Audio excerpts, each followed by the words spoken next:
Estuve hablando acerca de un tema que era la apostasía. Quiero recortar un versículo de los que trabajamos ese día, porque me parece muy importante retomarlo en este momento, hacer mención de él, para luego tomar el tema que voy a compartir el día de hoy. En Gálatas, del capítulo 1, versículos 6 al 9, y leo a favor de todos, dice: como antes he dicho, también ahora lo repito, si alguno os predica diferente evangelio del que habéis recibido, sea anatema. Pues busco ahora el favor de los hombres o de Dios, o trato de agradar a los hombres. Pues si todavía agradara a los hombres, no sería siervo de Cristo. Amén. Perdón, me salté el versículo 7, dice, desde el 6, dice: estoy maravillado de que tan pronto os hayáis alejado del que os llamó de la gracia de Cristo para seguir un evangelio diferente.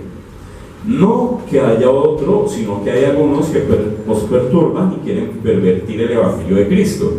Mas si aún nosotros o un ángel del cielo os anunciare un evangelio diferente del que hemos anunciado, sea anatema. Como antes he dicho, también ahora lo repito, si alguno os predica diferente evangelio del que habéis recibido, sea anatema, ¿cierto? Si viene un ángel del Señor, si soy yo, el pastor, cualquiera de nosotros, les predicamos algo que no es bíblico, que no está en la palabra del Señor, usted está en todo derecho de decir que tenga, ¿sí? Eso no lo creo, eso no lo acepto, porque como nos dice la palabra, así sea un ángel del cielo, que se pare acá y les va a hablar algo diferente, dice la palabra, sea anatema. Anatema es maldito, ¿sí? Entonces, de eso era lo que yo les hablaba en ese entonces, de la importancia de escudriñar la palabra, la importancia de leerla, para que nos traguemos entero lo que nos habla. ¿De acuerdo? Amén. Vuelvo y retomo Lucas 18 del 1 al 9, porque me parece muy impactante la pregunta que Jesús hace al final de la parábola. La tenemos acá en pantalla. Sí, dice: la parábola de la viuda y el juez injusto. También le refirió Jesús una parábola sobre la necesidad ¿de qué? Sobre la necesidad, escúchame bien la palabra, necesidad ¿de qué? De orar siempre y no desmayar. Diciendo: había en una ciudad un juez que ni temía a Dios ni respetaba a hombre. Había también en aquella ciudad una viuda, la cual venía a él diciendo: hazme justicia de mi adversario. Él no quiso por algún tiempo, pero después de esto dijo dentro de sí: aunque ni temo a Dios ni tengo respeto a hombre, sin embargo, porque esta viuda me es ¿cómo? Molesta, daré justicia. No sea que viniendo de continuo me agote la paciencia. Y dijo el Señor: oí lo que dijo el juez injusto.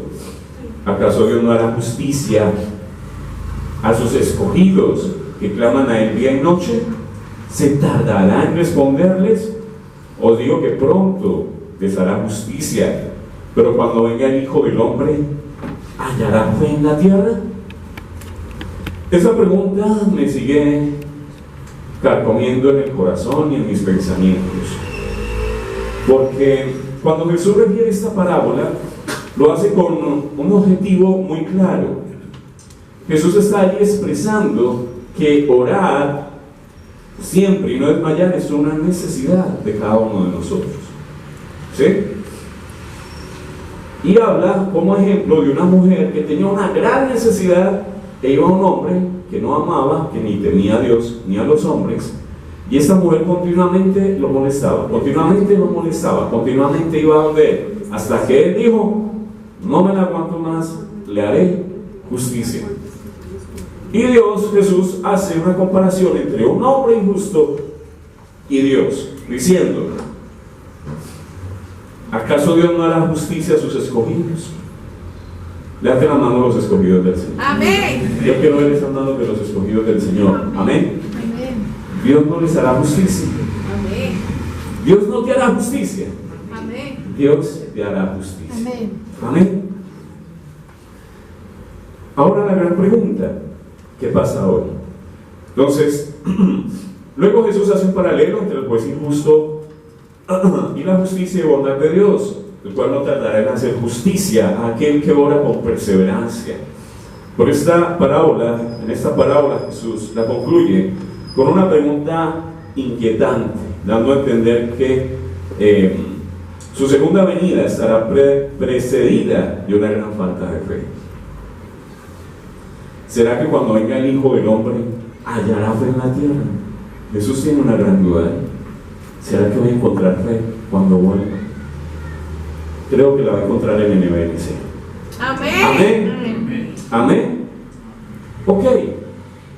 La más grande señal que nos indica que la segunda venida de Cristo está cerca, sencillamente, es la falta de fe. ¿Sí? Como dije en cierta oportunidad, no son los terremotos, las enfermedades, que esto. No, lo que nos revela que la segunda venida de Cristo está cerca es cómo ha menguado la fe en el pueblo cristiano. Amén. Ahora yo les pregunto, ¿por qué es importante la fe? ¿Quién me puede decir por qué es importante la fe? Porque se le es imposible agradarle a Dios. Amén, de acuerdo. Y es uno de los versículos que tengo acá. Si miramos en Romanos 1, 16, 17, miren lo que nos dice la Escritura. No me avergüenzo del Evangelio, porque el Evangelio es poder de Dios. Usted dice, quiero ver el poder de Dios. Sencillo. El Evangelio es poder de Dios. Y dice, ¿para salvación a quién? A todo aquel que cree. Y sabemos que fe, uno de los sinónimos de fe es creer. ¿Sí? Es creer. Amén. Entonces dice, para salvación a todo aquel que cree, al judío primeramente y también al griego. Es decir, no solo al pueblo de Israel, sino a usted y a mí. Amén. Porque el Evangelio de la justicia de Dios se revela por fe y para fe, como está escrito, mas el justo por la fe vivirá. Y esto no quiere decir de que vivir por la fe es que una persona va a renunciar al trabajo, ¿cierto? No, entonces que por la fe Dios haga pues conmigo, voy a vivir por la fe. No, vamos a mirar más adelante qué significa esto. Romanos 5, del 1 al 2 dice, justificados pues por la fe, tenemos paz para con Dios. Yo me pregunto, ¿quién es justo? Nosotros somos justos. No. ¿Somos justos por qué? Por Cristo. Justificados Porque Jesús, por su sacrificio expiatorio, siendo justo, ¿cierto? Él, justo, me justifica a mí siendo injusto. ¿Por medio de qué? De la fe. Y por medio de eso yo tengo ¿qué? Paz con Dios. ¿Por medio de quién? De nuestro Señor Jesucristo. ¿Yo por qué tengo paz o reconciliación con Dios? Por la persona de Cristo.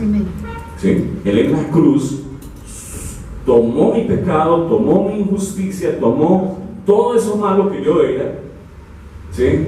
Y por eso ya Dios no me ve a través. No, Dios no me ve a mí, Dios me ve a través de Cristo. ¿De acuerdo? Ok. Dice, porque también tenemos entrada por la fe a esta gracia en la cual estamos firmes y nos gloriamos en la esperanza de la gloria de Dios. Ok, ahora mira lo que dice Gálatas 3, 11, 15, porque es importante la fe.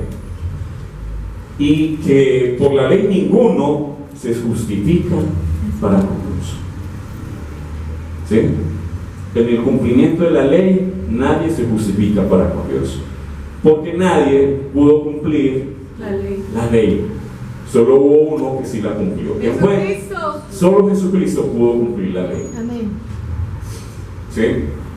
Dice, porque en la ley ninguno se justifica para con Dios. Es evidente, porque el justo por la fe vivirá. Y la ley no es de fe, sino que dice, el que hiciera estas cosas vivirá por ellas. Para usted realmente ser justo tenía que cumplir la ley perfectamente a cabalidad, y no era algo de fe.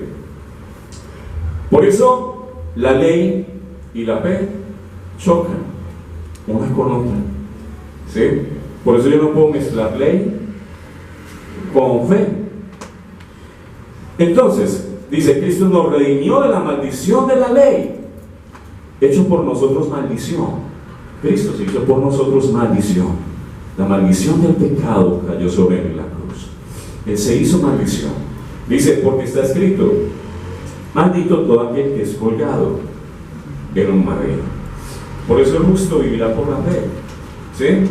No por el cumplimiento de las obras de la ley.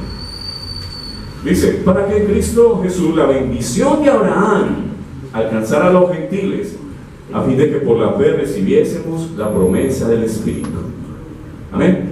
Dice, y para que en Cristo Jesús, la bendición de Abraham. ¿Cuál es la bendición de Abraham? ¿Sí? Abraham fue un hombre muy especial, escogido por Dios, y le dijo Dios a él, serán benditas en ti todas las familias de la tierra. No era solo Israel. ¿Sí? ¿Cuándo se cumple esta promesa de Dios? Cuando Cristo viene y por la fe cumple, y dice, para que en Cristo Jesús, escúchenme bien, la bendición de Abraham alcanzara también a usted y a mí. Amén. No era solamente para el pueblo judío. Por medio de Cristo nos alcanzó a nosotros. ¿Sí? Ahora mira lo que dice Hebreos 10, 38, 39. Listo. Somos justos, amén. Porque Cristo nos justificó. Amén. Entonces ahora mira lo que nos dice aquí Hebreos. Mas el justo vivirá, ¿por qué? Por fe. Pero si retrocediere, ¿qué sucede? No agradará a mi alma. Y el 39, pero nosotros, vamos a repetirlo juntos, pero nosotros no somos de los que retroceden para perdición, sino que tienen fe para preservación del alma. ¿De acuerdo? Ahora sí, Hebreos 11:6. Pero sin fe, ¿es qué? Es imposible agradar a Dios. Sin fe es imposible agradar a Dios. Porque es necesario que el que se acerca a Dios crea que Él existe y que recompensa a los que lo buscan. Amén. Sin fe es imposible agradar a Dios. ¿Queremos agradar a Dios? Amén. Amén. Queremos agradar al Señor. Es necesario que haya fe, porque no debemos acercar a Dios creyendo que existe y que tiene las respuestas a nuestra necesidad. Ahora Efesios 2, 8 al 10 dice, porque por gracia somos ¿qué? Salvos. Usted y yo somos salvos. Amén. Amén. Dice, por gracia. Es algo gratuito, es algo que no nos costó, fue por el sacrificio de Jesús. Que dice, porque por gracia sois salvos, pero dice, por medio de la fe. Y esto no de vosotros, pues es don de Dios. No por obra, no por lo que hagamos, para que alguno se gloríe, pues somos hechuras suyas, creados en Dios, en Cristo Jesús, para buenas obras, las cuales Dios preparó de antemano para que anduviésemos en ellas. Amén. Entonces, por gracia somos salvos. Y entendiendo salvación de lo que Dios hizo en nosotros. Nosotros merecíamos la condenación, la muerte eterna. Y Jesús nos salvó. Amén. Ya no tenemos que ir a ese lugar. Ya Dios nos dio un propósito, ya nos dio una nueva vida. Por eso dice, de modo que si alguno está en Cristo, nueva criatura es. Las cosas viejas pasaron y ahora son hechas nuevas. Amén. Por eso necesitamos fe. ¿Sí? Por eso es importante la fe.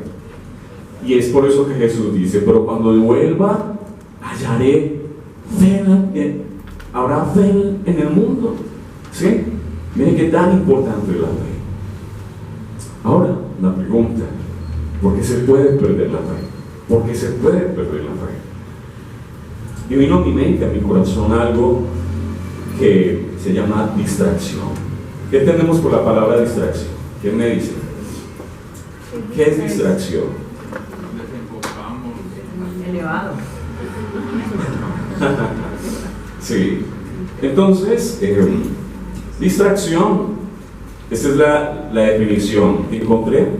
Distracción es un término usado para describir una desviación de la atención por parte de un sujeto cuando éste debe atender algo específico. Es decir, pierde la atención de algo que es específico, ¿cierto? La pierde y se enfoca en otra cosa. ¿Sí?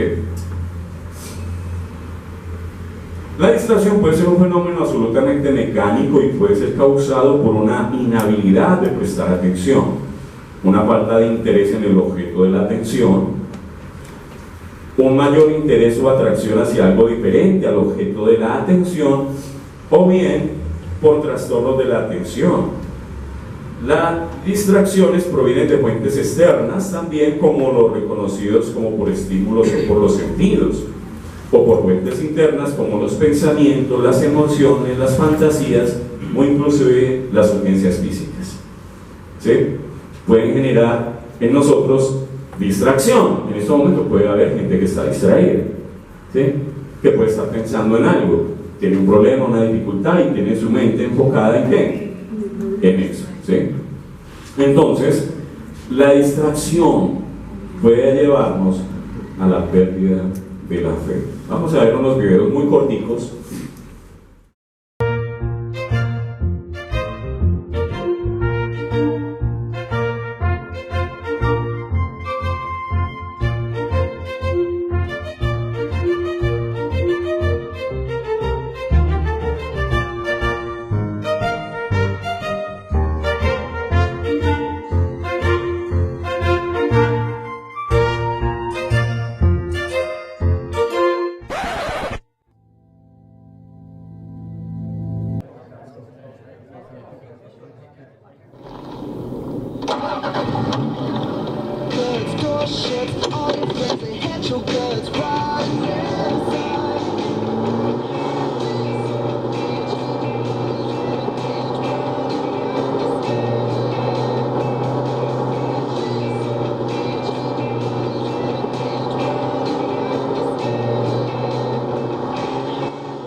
Y es posible que nosotros, siendo cristianos, perdamos el enfoque. Sí. Y pongamos la mirada en otra cosa. De los videos que vimos inicialmente de las personas que iban con celular y están desatendidas completamente de los caminos o del camino en que iban, ¿cuál fue el fin de ellos? Al piso, se estrellaban o caían en fuentes de agua, o en ese momento lo más importante era ¿qué? El celular. La distracción. Ahora el último, que era una campaña que si vas testeando decía ahí, no vas manejando. ¿Quiénes de acá tienen un auto? Amén. Y cuando ustedes van en su auto, ¿qué es lo más importante cuando ustedes se sientan en su auto? ¿Qué es lo que ustedes, al sentarse en el auto, qué es lo más importante? ¿Cómo? La vida, ¿cierto? Pero ustedes prestan atención a que cuando ustedes suben en el carro, ¿a qué más le prestan atención? ¿O se supone que le deben prestar atención? Las señales de tránsito. Al camino, a lo que hay. Por eso tienen unos espejos retrovisores, porque ustedes tienen que enfocarse y que ustedes van en un camino y que no van solos, ¿sí? Entonces no pueden perder la atención de todo del entorno, no pueden perder la atención del camino, inclusive de los retrovisores no pueden perder la atención, ni el otro espejo, ni de las señales. Tienen que estar pendientes del pare, del semáforo, ¿sí? Es decir, tienen que estar con sus sentidos muy enfocados. Entonces, perder la atención de lo que es realmente importante es muy fácil, y las consecuencias pueden ser Fatales. desastrosas por completo. En la Biblia hay un ejemplo de esto. Y es Pedro, ¿no? En Mateo 14, 22, 33 dice: Jesús anda sobre el mar. Enseguida Jesús hizo a sus discípulos entrar en la barca e ir delante de él a la otra ribera, entre tanto que él despedía a la multitud. Después de despedir a la multitud, subió al monte a orar aparte. Y cuando llegó la noche, estaba allí solo. Ya la barca estaba en medio del mar, azotada por las olas. ¿Cómo estaba la barca? Azotada, ¿sí? Azotada por las olas. Porque el viento era contrario. Pero a la cuarta vigilia de la noche Jesús fue a ellos andando sobre el mar. Los discípulos, viendo andar sobre el mar, se turbaron diciendo: un fantasma. Y gritaron de miedo. Pero enseguida Jesús les habló diciendo: ten ánimo, soy yo, no temáis. Tened ánimo, soy yo, no temáis. Entonces le respondió Pedro y dijo: Señor, si eres tú, manda que yo vaya a ti sobre las aguas. Jesús le dijo: ven. Y descendiendo Pedro de la barca, andaba sobre las aguas para ir a Jesús. Y ahí viene la distracción. ¿Qué pasó? Pero al ver el fuerte viento que vino, tuvo miedo. Y comenzó a hundirse. Entonces gritó: Señor, sálvame. Al momento Jesús, extendiendo la mano, lo sostuvo y le dijo. ¿Cuál fue la respuesta de Jesús ante esa distracción? Que le dijo: hombre de poca fe, ¿por qué dudaste?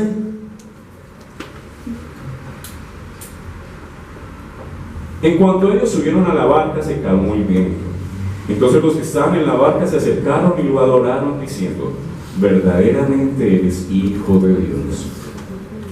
A veces es necesaria las tormentas en nuestras vidas para reconocer que Jesucristo es verdaderamente el Hijo de Dios.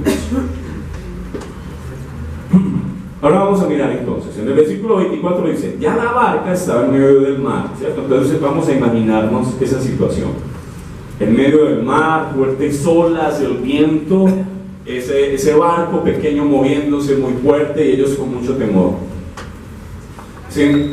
¿Qué puede ser el mar y las fuertes olas? ¿Qué puede ser el mar y las fuertes olas para nosotros hoy? Las situaciones difíciles. Puede ser una pérdida,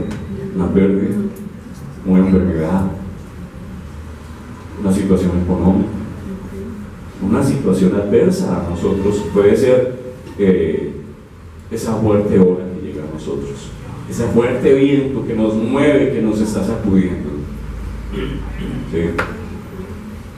Piensa un momento en esa situación que te hace sentir triste, esa situación que te hace sentir incómodo, esa situación que te pone mal. Eso es distracción. ¿Sí? Jesús dice: seguir a Jesús no significa que no vamos a afrontar tiempos de adversidad. A veces pensamos que el ser cristianos nos exime del sufrimiento o el dolor. No. Es que ser cristiano, yo tuve una vez una discusión con alguien cristiano, pues un pastor, porque me decía que no, que si uno es cristiano no tiene por qué enfermarse. ¿Sí? Que si uno es cristiano no tiene por qué estar mal económicamente. Y yo le preguntaba eso a él. No, la palabra me dice es muy diferente. Enseñar eso es enseñar a la gente a no aceptar la realidad de la vida. La vida tiene dificultades, enfermedades, pérdidas y dolores. Esa es la realidad de la vida. Sí. Por más que uno lo cambie por palabras bonitas, esa es la realidad de la vida. No, pero es que siempre me han dicho que ser cristiano es la felicidad, es tenerlo todo. En Juan 16:33, mire lo que Jesús dijo a sus discípulos: esas cosas os he hablado para que en mí tengan paz. Entonces primero Jesús, ¿para qué les dijo eso? Esto les digo para que tengan paz. Pero miren lo que dice Jesús. Estas cosas os he hablado para que en mí tengan paz. Escúchenme bien, ¿cierto? Para que en mí tengan paz. Porque hay gente que en Dios no tiene paz, porque se choca con esto. Y miren lo que dice Jesús: en el mundo tendréis aflicción. Si usted no reconoce eso, no va a tener paz en Cristo nunca. Siempre va a estar peleando con Cristo. Por eso Jesús dice: yo les digo esto para que sepan, o para que tengan paz en mí. Sean conscientes de algo: en el mundo vamos a tener aflicción. En el mundo va a haber dolor. Va a haber dolor. Si no pelea, si cuando reconocemos eso, dejamos de pelear. ¿Sí? Pero confiad, dice Jesús, confiad. Yo he vencido al mundo. Amén. Cristo ha vencido. Amén. Por eso dice: confiemos. Pero sepan algo: tendrán aflicción. Pasarán por aflicciones, por tribulaciones, por pruebas, por enfermedades. Seres queridos se nos van a morir. ¿O quién es eterno? Nadie. Entonces, ¿por qué peleamos con eso? Tu mamá, tu papá van a morir. ¡Ay, no diga eso! ¿No? Aunque lo calle, van a morir. ¿Sí? Que es que yo nunca me quiero enfermar. Eso no es de decisión. Yo no elijo morir o yo elijo enfermarme o no. En el mundo tendremos aflicciones. Debemos aceptar y entender que el dolor forma parte de la vida. Cómo lo afrontemos es lo que marcará la diferencia. Cómo vamos a afrontarlo. ¿Sí? Por eso Jesús dice: pero confíen en mí. Confíen en mí. Yo he vencido al mundo. En el versículo 28, entonces le respondió Pedro y le dijo: Señor, si eres tú, manda que yo vaya a ti sobre las aguas. Y él dijo: ven. Y descendiendo Pedro de la barca, andaba sobre las aguas para ir a Jesús. Pero dice en el 30: pero al ver el fuerte viento, tuvo miedo. ¿Qué tuvo Pedro? Miedo. Y comenzó a hundirse. Entonces gritó: Señor, sálvame. Pedro andó sobre el agua mientras puso su atención en Jesús. Pero se distrajo. Vino la distracción. ¿Sí? ¿Cuál fue la distracción de Pedro? Ver el viento, lo que lo estaba rodeando, y empezó a enfocar su mirada en lo que estaba a su alrededor. Y perdió la visión de Jesús, que estaba al frente. Tenía la solución al frente, y lo otro que vino, dice que vino sobre él temor. Cuando nos distraemos, una de las cosas que vienen a nosotros es el temor, la ansiedad, la angustia. Eso viene a nosotros cuando perdemos el foco de atención de quien tiene la solución. Jesús dice: van a tener problemas, sí, pero confíen. ¿En quién? En Él. Amén. Pedro en ese momento perdió su visión de Jesús y se enfocó en la circunstancia. Pedro estaba en medio de la tormenta, pero inclusive mientras miraba a Jesús, caminaba sobre la tormenta, caminó sobre el mar embravecido, pero quitó su mirada, quitó su enfoque, se distrajo con el celular. Nosotros somos como la niña que lleva por el vehículo y nos entra una llamada de celular. El distraernos hace la diferencia entre la vida y la muerte. Un segundo de distracción en la vida cristiana puede ser la muerte, y no una muerte eterna. Pero miremos lo que viene cuando nos distraemos. Es cuando nos acoge o viene sobre nosotros emociones negativas. Cuando perdemos la mirada de Cristo, viene el temor, viene la ansiedad, viene toda esa serie de cosas que vienen sobre nosotros y nos hacen perder la fe. Pero dice, al momento Jesús extendió la mano y lo sostuvo y le dice: hombre de poca fe, ¿por qué dudaste? En los momentos de dificultad, de dolor, no dejemos de buscar a aquel que puede extender su mano para sostenernos. Jesús está ahí para sostenernos. Dice la Biblia: yo estoy aquí, te sostengo de la mano derecha. Jesús condenó o juzgó a Pedro porque perdió la fe en ese momento. ¿Qué hizo Jesús? Lo dejó ahogar. ¿Será que Jesús nos dejará ahogar? Jesús te dejará ahogar.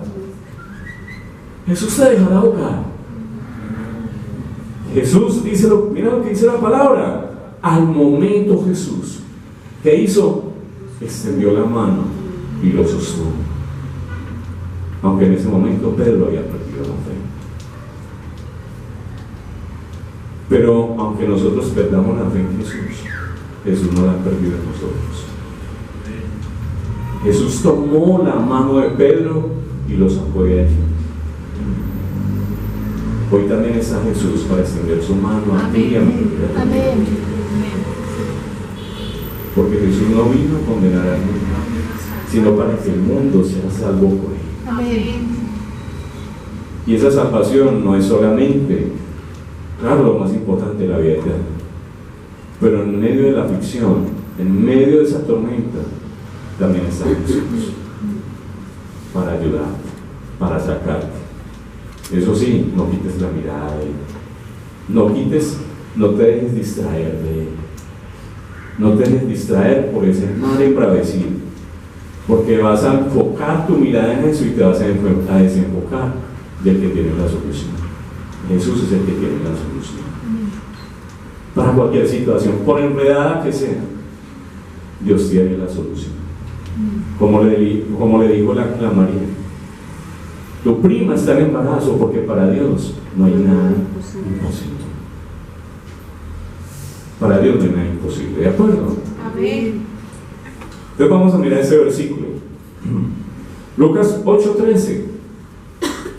Los de la piedra son los que, habiendo oído, reciben la palabra con gozo, pero no tienen raíces, creen por algún tiempo, pero en el tiempo de la prueba se apartan, pierden el enfoque. Dice, eso que Jesús está diciendo acá, venía Jesús hablando del sembrador que salió a sembrar y empezó a regar semillas, y unas cayeron en algunas partes, en el camino, en el campo, y unas cayeron en las piedras. ¿Sí? ¿Quiénes son? Los de sobre la piedra, dice Jesús, sencillo, son aquellos que oyen la palabra y la reciben con gozo. ¡Qué bendición! ¡Aleluya! ¡Gloria a Dios! Pero dice que se caracterizan por algo: no tienen raíces. ¿Qué es la raíz para el árbol? El fundamento. Si mi fundamento es pequeño, no puedo construir gran cosa encima. Entre más profundo cabe para hacer los cimientos, más alto puedo construir. Entonces dice, pero no tienen raíces, no tienen soporte, no tienen fundamento. Dice, creen por algún tiempo, por un momento, pero llega el tiempo de la aflicción, llega el tiempo de la prueba, ¿y qué pasa? Se van del único que le puede extender la mano. Eso pasa con el que tiene una raíz superficial.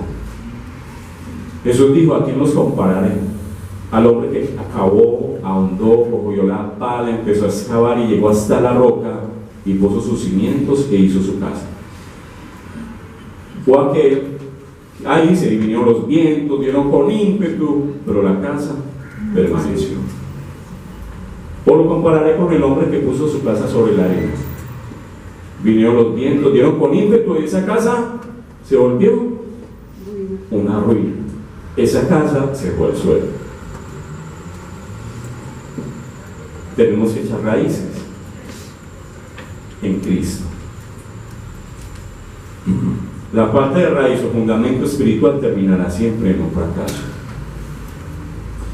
Miren lo que Hebreos 10, 24, 26 dice: y considerémonos unos a otros. Qué tan bonita esa palabra, ¿verdad? Considerar al otro. Considerémonos. Hay una palabra que se usa que se llama empatía. ¿Qué es empatía? Ponernos en los zapatos del otro. ¿Cierto que sí? Eso es empatía. Ponernos en el lugar del otro, en el dolor, en el sufrimiento del otro. Porque es muy fácil ver el partido desde la tribuna y criticar. Pero el técnico, ¿por qué no metió a este? ¿Por qué no saca este tronco? ¿Por qué no? Sí, es muy fácil. Es muy fácil criticar cuando uno está en la tribuna. Otra es cuando usted como jugador está viviendo una serie de situaciones que no le están dejando desarrollar su mejor fútbol. Esas cosas internas que él como jugador quiere, pero que no puede. Porque físicamente no pudo, porque algo tiene, ¿cierto? Algo físicamente lo está molestando. Es muy fácil juzgar al otro. Es muy fácil condenar al otro. Es muy fácil ver la viga en el otro. Sí, la paja en el otro. Pero qué difícil es verme a mí mismo y ver mi vida, ver mi condición. Y por eso la Biblia nos dice: consideremos al otro, consideremos su situación. Y dice: a unos a otros, ¿para qué? Para estimularnos. ¿Para estimularnos a qué? Al amor. ¿Sí? Y a las buenas obras. Y mire como dice Pablo ahí, o el escritor de Hebreos, dice: no dejando de congregarnos, como algunos tienen por costumbre, sino que exhortándonos. Hay dos sinónimos para exhortar, porque hay personas que tienden a exhortar como por regaño, pero dice: exhortar es alentándonos y animándonos. La palabra exhortar es alentar. La palabra exhortar es animar. Entonces, no dejando de congregarnos como algunos tienen por costumbre, sino exhortándonos. Es decir, alentándonos unos a otros y animándonos unos a otros. Y tanto más cuando veis que aquel día se acerca. ¿Cuál día se acerca? El día de la venida de Cristo. Cuando vemos que la venida de Cristo se acerca, es cuando nosotros más tenemos que considerarnos unos a otros en amor. Eso nos va a fortalecer la fe. Uno dirá: no, pues si yo puedo buscar a Cristo en la casa, Cristo está en todos lados, ¿cierto? Dios está en todas partes. La casa también lo puedo ver, pues puedo orar en la casa, puedo leer en la casa. Es muy fácil cambiar, como les digo, el centro de atención, lo que es realmente importante, por cualquier distracción. Jesús dijo: donde dos o tres estén congregados, ¿qué dijo? Allí estoy yo, en medio de ellos. Cuando nos congregamos, Cristo está en medio de nosotros. Amén. Cuando nos congregamos, el que puedes tender tu mano y sacarte de esa situación está en medio de nosotros. Porque habemos más de 2 o 3 congregados en este lugar y estamos congregados en el nombre de Jesús. Amén. Por eso no nos podemos dejar de congregar. Cuando usted dice: no voy porque no me responde, no voy porque lo que llevo, estás poniendo tu mirada en las olas, en ese fuerte viento, y te estás alejando.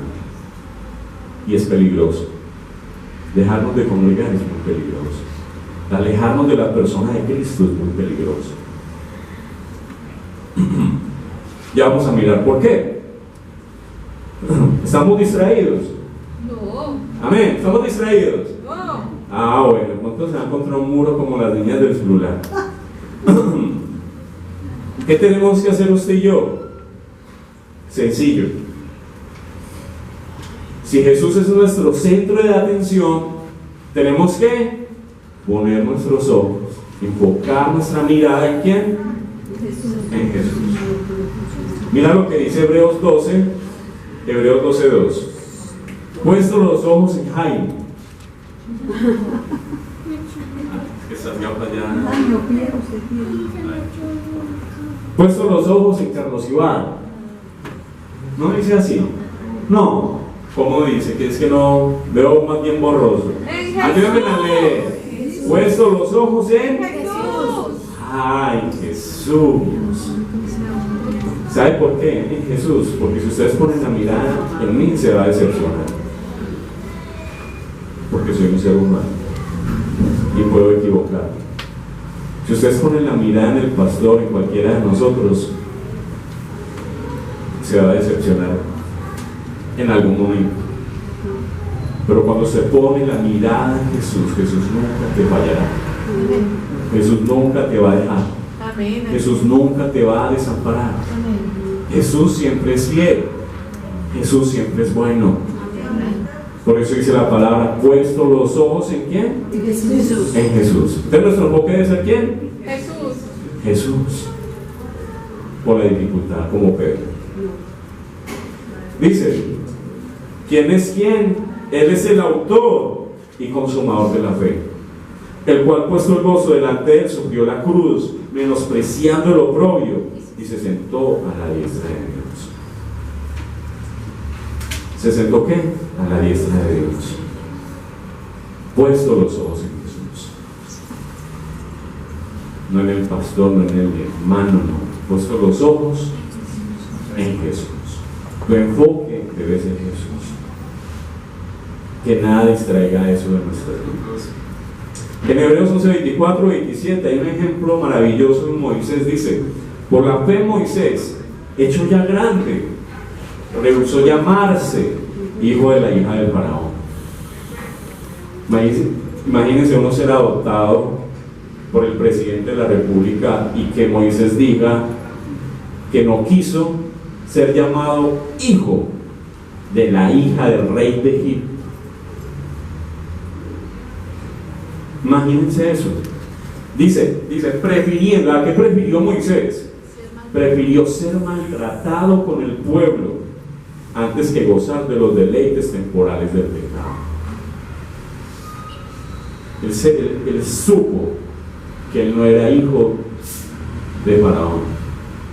Él supo que él era hijo de hebreos y prefirió estar con ellos y sufrir al lado de ellos, y abandonó el palacio, abandonó las riquezas, abandonó. Nosotros sí seríamos capaces, no lo piensan muchas veces. Pero dice en el versículo 26,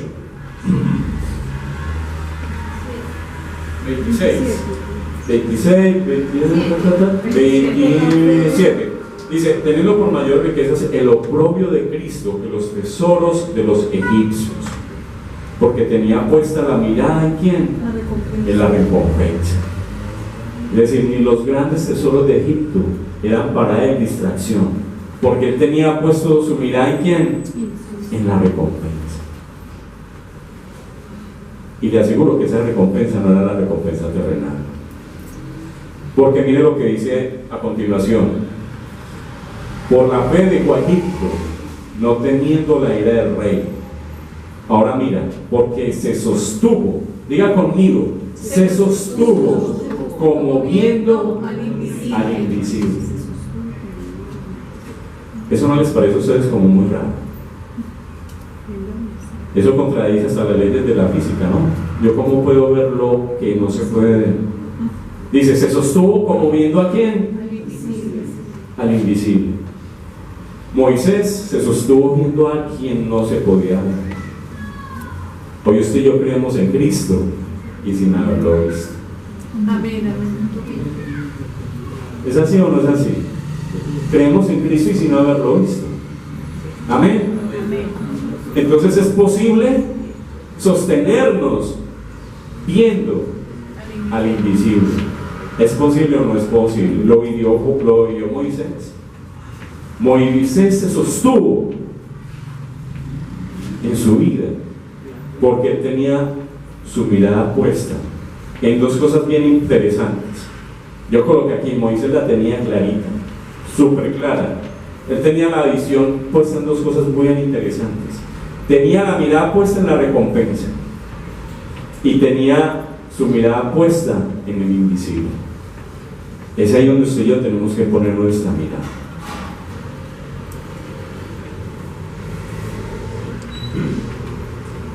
Mire lo que dice Colosenses 3, capítulo 3, versículo 2 y 3. Poner, ¿qué? La mira en las cosas de arriba, no en las de la tierra, porque habéis muerto y vuestra vida está escondida con Cristo en Dios. ¿Dónde debemos tener nuestra mirada puesta? Las cosas de arriba. Hermano Jaime, si usted no conoce lo que yo estoy viendo, y es verdad. Pero si hay un Dios que sí lo sabe. Si hay un Dios que sí lo sabe. Y que cuando en el momento, y si no estamos pasando, cuando vayamos a pasar en pruebas, que Dios nos traiga memoria de que debemos tener puesta nuestra mirada en Jesucristo. Nuestra mirada en quien tiene la respuesta. ¿Estamos de acuerdo? Amén. Por eso poner la mira en las cosas de arriba, no en las de la tierra, porque usted y yo hemos muerto al mundo. ¿No es así? ¿Qué es necesario para no perder la fe? Permanecer en Cristo. En Juan 15, 4-6 dice: permanecer en mí y yo en vosotros. Como el pámpano no puede llevar fruto por sí mismo si no permanece en la vid, así tampoco vosotros si no permanecéis en mí. Yo soy la vid, vosotros los pámpanos.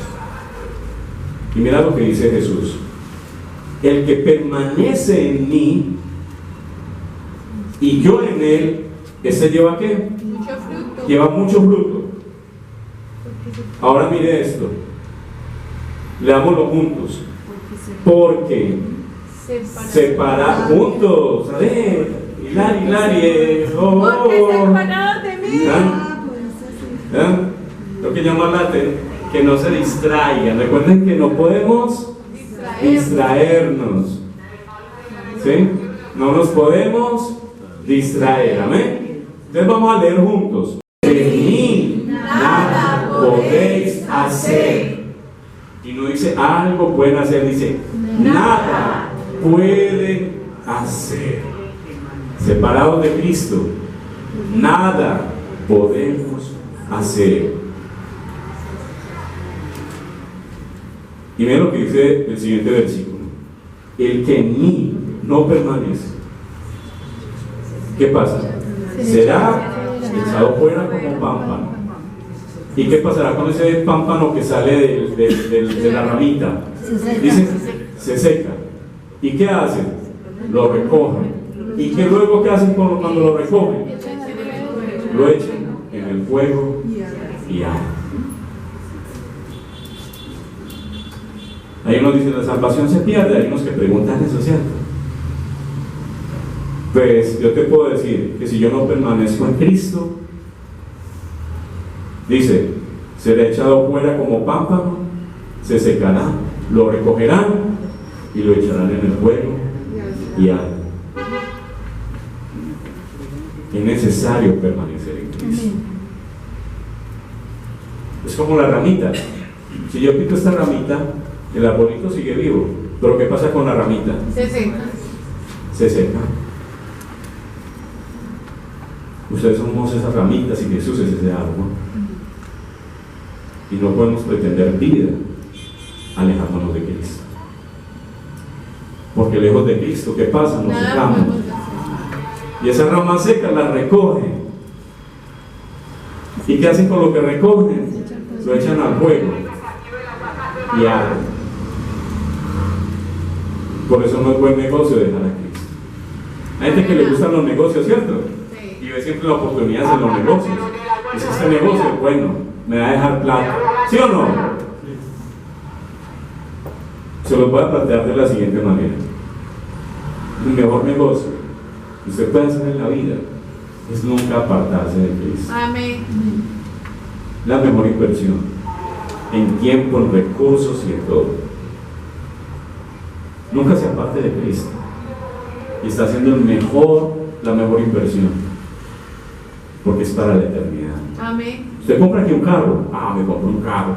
Usted se muere, eso aquí se pudre, se oxida, le quedan a los otros. Pero lo que usted hace en Cristo, permaneciendo en Él, es para vida eterna. Amén.